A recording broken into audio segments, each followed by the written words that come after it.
No, and DEM has been asking about that for many, many weeks, anticipating that. And basically the way they do this is they always want to have enough tests so that if people need them, they can send them down. The result of that is, we had a stockpile, but no one really wanted them for many, many months.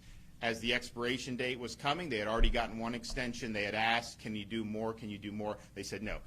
So hopefully they'll answer that, and if anyone wants those, they'll do. At the same time, if they're not accurate, we don't want to be giving people a false sense. But what I've been able to do is the federal government had promised these at-home tests, and they haven't delivered on that. So we said, look, people were asking about this, let's go. So we've acquired 1 million at-home tests. We're going to be sending those first to our nursing homes and long-term care facilities, and then we're going to focus getting those in the hands of our senior population who wants it, so that they're able to just do that and then move on.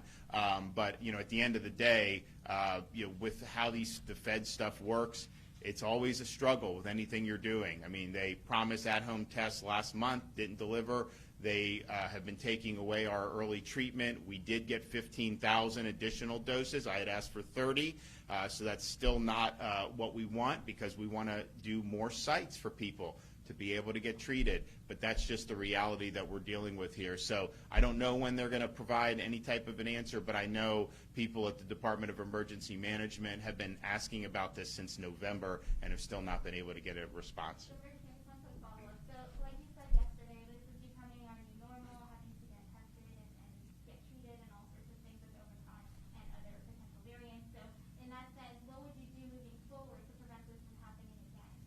Prevent Omicron from happening? Prevent stockpiling of COVID tests. Well, I mean, having a stockpile was the right thing to do. I mean, if we had done the opposite, we would have run out and then had to order as people had done it. We just had a lack of demand that happened in September, October, November. Nobody was requesting them.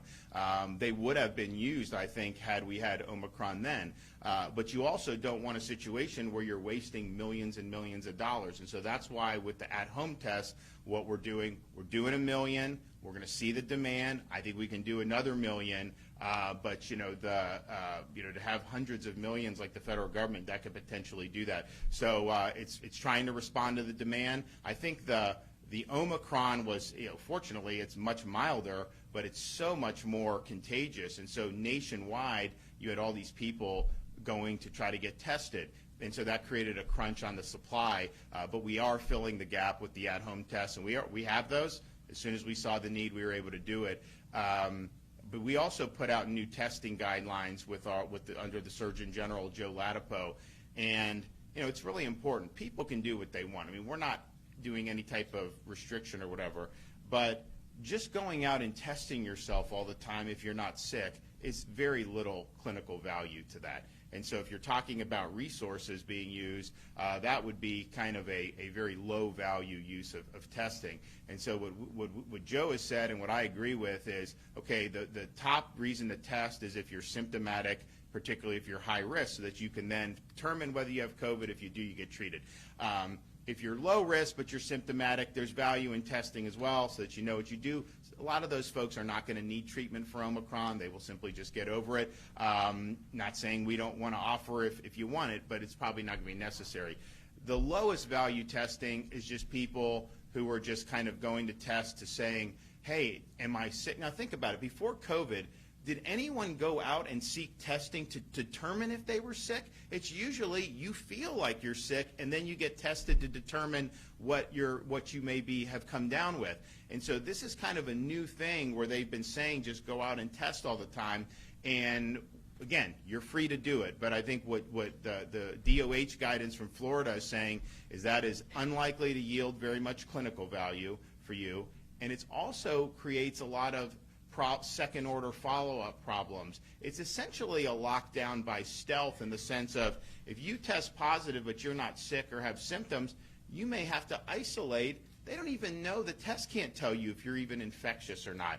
And these PCR tests, you can test positive for weeks after you've been infected, months even in some cases. And so what happens is blanket testing of healthy people it leads to some kids being not in school. It leads to people not being able to go to work and doing some of these isolation, which may not even be justified. And so I think those guidelines are very sensible. And again, it's not saying people can do what they want to do, but I can tell you to just force healthy people like businesses to do that or whatever. We don't advise that at all. We think that's a mistake. We think people should live their lives, and then if they develop symptoms, you can obviously get a test, and if you're at risk and the treatment would really change the course for you, we obviously want to see that treatment done. But you do have some people that will go out and just test all the time.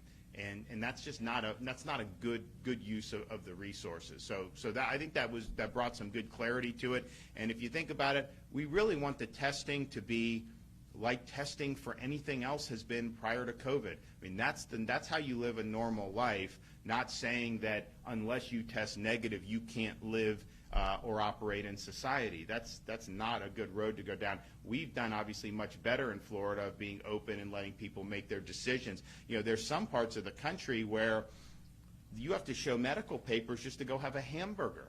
And you think yourself, why are you doing that? They say, oh, well, it'll help stop spread, but it's not. You look at what's happening now, and you've had huge increases in a lot of these very restrictive states. And so it has not worked. It's imposed a lot of costs on our society, both in terms of economic and slowing the economy, but really in terms of dividing people by trying to act like if you don't have this, then you shouldn't be able to live your life the way normal people have been able to live for forever. That's wrong. And I think you look what's happened in other parts of the world, the way they treat some of these people, if you don't have this many shots, you go I mean, that's not what we want to see. And so we really believe in rationality and in normalcy here, and then provide tools for people to be able to get good clinical outcomes.